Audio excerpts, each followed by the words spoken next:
7 Plus TV. Bonjour à tous et bienvenue sur 7 Plus TV. Alors, de quoi est-ce que tu vas nous parler aujourd'hui? Aujourd'hui, on va se lancer à l'eau. On va parler de choses évidentes, mais qui ne sont... voilà, peut-être qu'elles sont tellement évidentes qu'elles sont nulle part, mais en tout cas, elles sont nulle part. Ou elles le sont pas pour tout le monde. Ouais, elles le sont peut-être pas pour tout le monde. Donc aujourd'hui, on va essayer de vous parler de ce qu'on pourrait appeler la fiche de personnage de tout musicien, en fait. Comment on peut essayer de visualiser le processus d'apprentissage de la musique et de jouer face à un public, donc d'être artiste, on va dire, ouais, de façon visuelle, logique, voilà, pour voir si on peut en apprendre quelque chose. Donc, Ok. hop, devant vos yeux ébahis, vous avez un camembert Peace and Love en 3 parties, et vous voyez donc que nous avons divisé qui sont le rythme, l'harmonie et la technique instrumentale. Donc pourquoi déjà on a séparé ces 3 choses? Mais parce que en fait, ça déjà c'est votre entre guillemets domaine de vol de musicien. C'est ce que vous pouvez accomplir en tant que musicien. C'est conditionné par votre connaissance de l'harmonie, votre connaissance du rythme et votre maîtrise de la technique instrumentale. Après, ça nous a semblé important de les différencier aussi parce que la technique instrumentale, on a tendance quand on apprend La musique. un instrument à apprendre ces 3 choses en même temps. Donc ça se confond en fait. Mais il pourrait y avoir un monde où on enseigne la théorie musicale, c'est-à-dire le rythme et l'harmonie, ça pourrait faire partie de l'enseignement général scolaire. Ouais. Il n'y a pas besoin d'un instrument particulier pour apprendre ça. Hein, juste la voix et taper dans les mains ou sur une table, et c'est bon. Ouais, c'est plus ludique, je pense, avec un vrai instrument. Mais c'est pas forcément à la portée de tous de vouloir se procurer un instrument, le pratiquer, etc. Non, mais ce que je veux dire par là, c'est que si on prend une notion de base de harmonie et de rythme, chanter do, ré, mi, fa, sol, la, si, do, Oui. juste en tapant le rythme pendant que tu le fais, ça pourrait, tu vois, c'est faisable indépendamment d'une pratique instrumentale. C'est le but à la base, j'ai envie de dire, des cours de musique qu'on avait au collège, etc. Qui sont devenus juste du grand n'importe quoi, mais... Ouais, le traumatisme de la flûte à bec. ouais, et, voilà. ouais, disons qu'il y a une bonne intention derrière, parce que en théorie, tu vas dire c'est toujours mieux d'apprendre avant la théorie musicale, mais quand t'es jeune, c'est pas forcément facile, quand t'es petit. Et en fait, là, c'est déjà... Mais en fonction de l'instrument que vous pratiquez, vous n'avez pas besoin du même niveau de théorie musicale. Si vous pratiquez un instrument avant, justement, il vous faut d'emblée un bon niveau de théorie musicale. Parce que pour jouer do, ré, mi, fa, sol, la, si, do, c'est à chaque fois une position de doigts différente qui nécessite plusieurs doigts. Oui. Alors que sur un piano, par exemple, vous voyez, une touche, c'est une note. Donc c'est déjà plus simple et plus facile à visualiser. Donc pour jouer des instruments avant, il vous faut immédiatement de la théorie. Pour le piano, en fait, déjà un peu moins, vu que tu as déjà ta gamme majeure, tu sais quand tu fais des altérations, etc. Mais dès que tu vas vouloir justement passer de la gamme de do majeur à la gamme de ré majeur, etc., il va falloir maîtriser la théorie musicale. Mais par exemple, dans le cas qui nous intéresse, la guitare, enfin des planches à cordes, vous n'avez pas, c'est là où ça nécessite le moins de théorie musicale en fait, parce que vous pouvez ramener les gammes, toutes les gammes à des schémas visuels, et donc vous pouvez juste appliquer ces schémas visuels sans vous soucier vraiment de la note du nom de la note que vous jouez à l'instant T. Voilà pour la partie. Donc voilà, sur rythme, harmonie, qui sont indépendants finalement de la pratique de la technique de l'instrument. Même si voilà, nous ne sommes pas dans un monde idéal, donc tout ça se fait en général au fur et à mesure et en même temps, et on a du mal à le différencier. Ouais, quand on en a besoin en général, on finit par l'apprendre sur le tas, quoi. Voilà. Ensuite aussi tout ça pour vous dire quoi? C'est que déjà là, ce domaine de vol en fait de tout musicien, c'est ce qu'on appelle les fondamentaux. Et normalement, c'est un vrai pro ou quelqu'un qui tend à le devenir maîtrise ses fondamentaux. Parce que ces fondamentaux, contrairement à ce que vous pouvez entendre à droite, à gauche, chez d'autres personnes, en fait, c'est pas infini. Vous voyez, tout ça, c'est fini. Ouais. En fait, le nombre de techniques sur le piano, l'ensemble des techniques ont été cartographiées en 300 ans, et voilà, il y a un certain nombre de techniques à maîtriser, c'est pas infini. L'harmonie, c'est pareil. Hein, il y a en gros une cinquantaine de modes si vous prenez les 4-5 gammes principales, plus les gammes symétriques, etc. Et au-delà de ça, il n'y a pas grand-chose. Le rythme également. Même si tout cela est très vaste, et voilà, hein, on apprend tout au long de sa vie. Ça, c'est pas, ne pas confondre, on apprend tout au long de sa vie avec... C'est infini. Oui, c'est infini. Parce que, ben, je sais pas vous, mais moi, une fois que j'ai la map, je me sens mieux, en fait. Donc, ça me donne, je sais où je vais et pourquoi je le fais, et ma pratique a quand même plus de sens.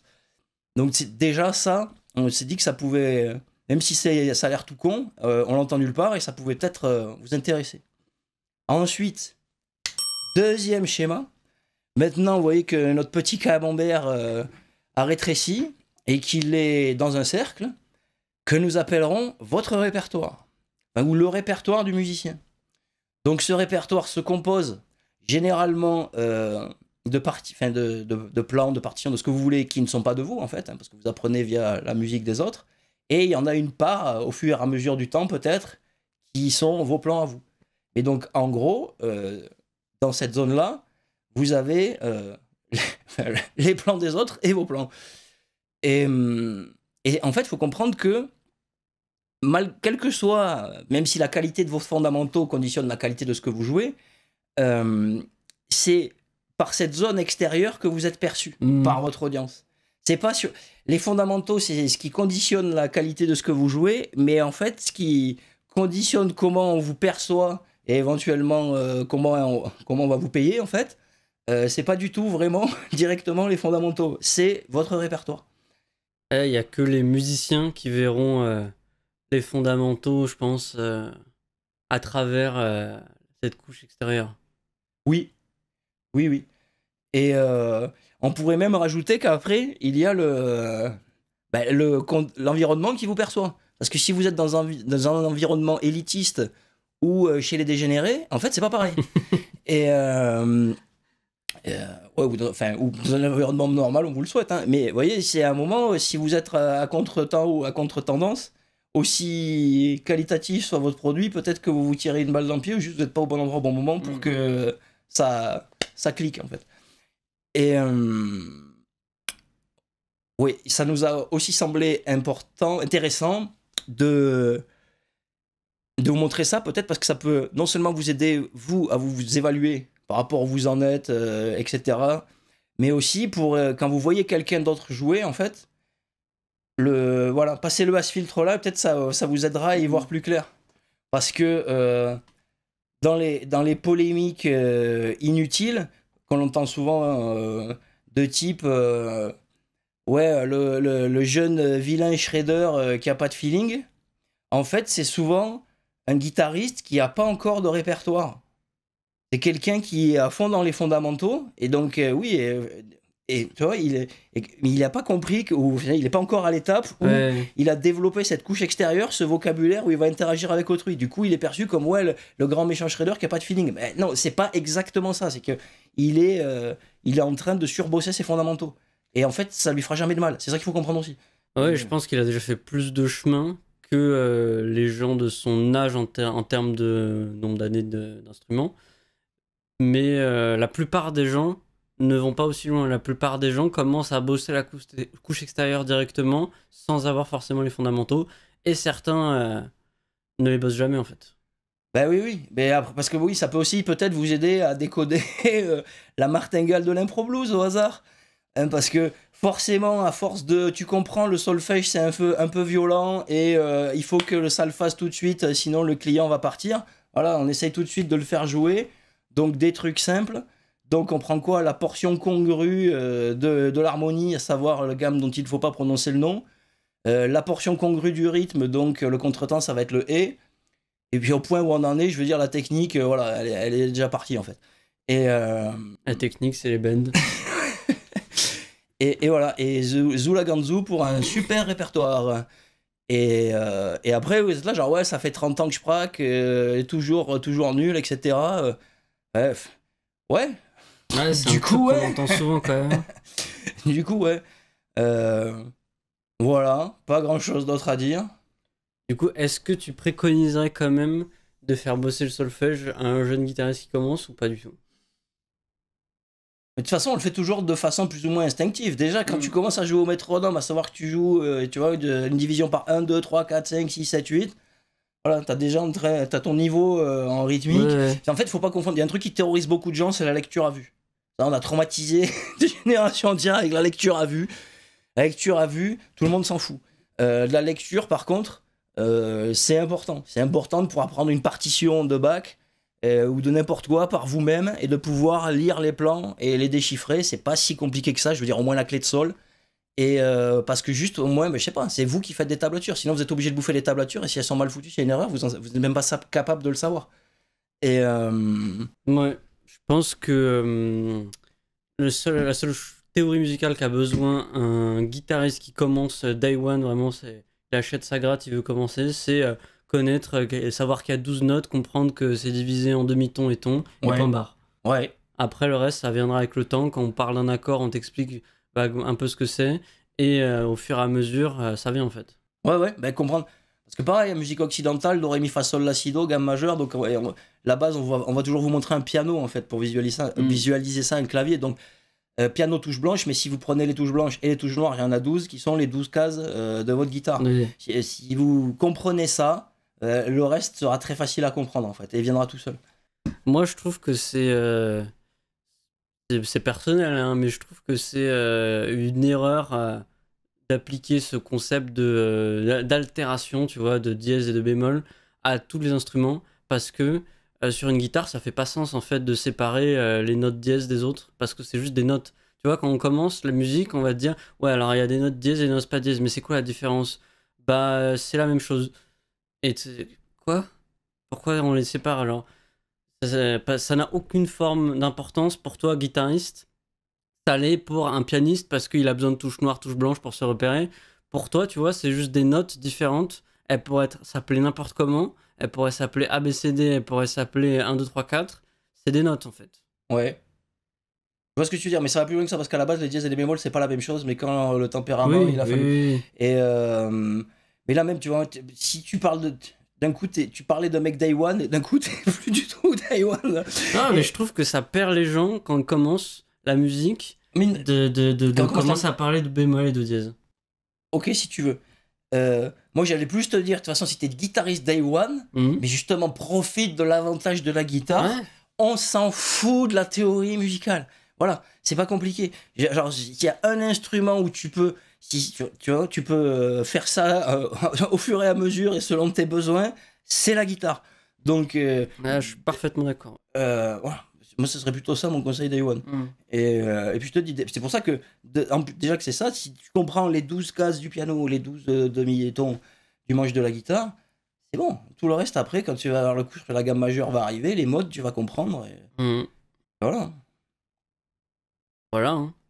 Voilà. De quoi est constitué un musicien ou de quoi devrait être constitué un bon musicien quand il arrive au niveau professionnel, hein, le fameux.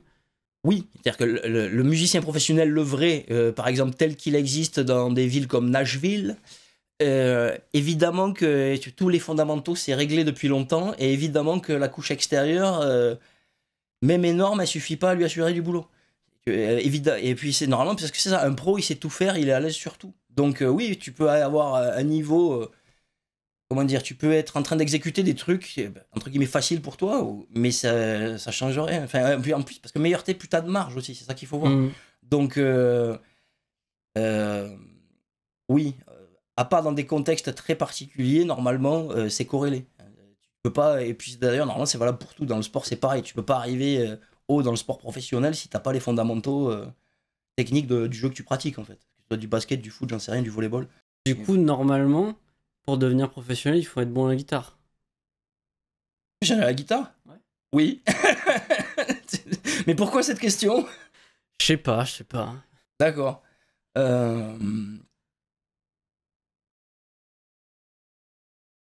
Pour être professionnel de la guitare, tu vois, j'ai envie de te dire. Parce que professionnel de la musique, c'est pas pareil. Et si tu fais de l'accompagnement sonore dans du spectacle vivant, pas du tout subventionné d'ailleurs, Ouais, tu vas faire péter 3 nappes sonores sans aucune exigence technique et tu vas prendre un beau cachet plusieurs fois, enfin assez de fois à l'année pour en vivre en fait. Donc tu pourras dire, tu vois, est-ce que t'es vraiment guitariste professionnel? T'es plutôt musicien professionnel? Ouais, et musicien, c'est un bien grand mot. Bah, mais tu m'as compris, Artiste. on est souvent aussi tu vois, musicien professionnel, guitariste professionnel. Sur YouTube, c'est pareil, il y en a est-ce qu'ils sont même pas davantage youtubeurs professionnels en fait? Ouais. Et donc tout ça, on le mélange gaiement sans trop le dire. Et c'est juste à vous d'essayer de faire la distinction. Peut-être que cet outil anodin, mais peut-être pas tant que ça, vous y aidera. En tout cas, comment dire, chaque fois qu'on en parle, tout le monde nous dit ouais, c'est vrai, tu l'as déjà vu ailleurs, non. Donc voilà. Et vous, dites-le nous dans les commentaires. À très bientôt sur 7 Plus TV.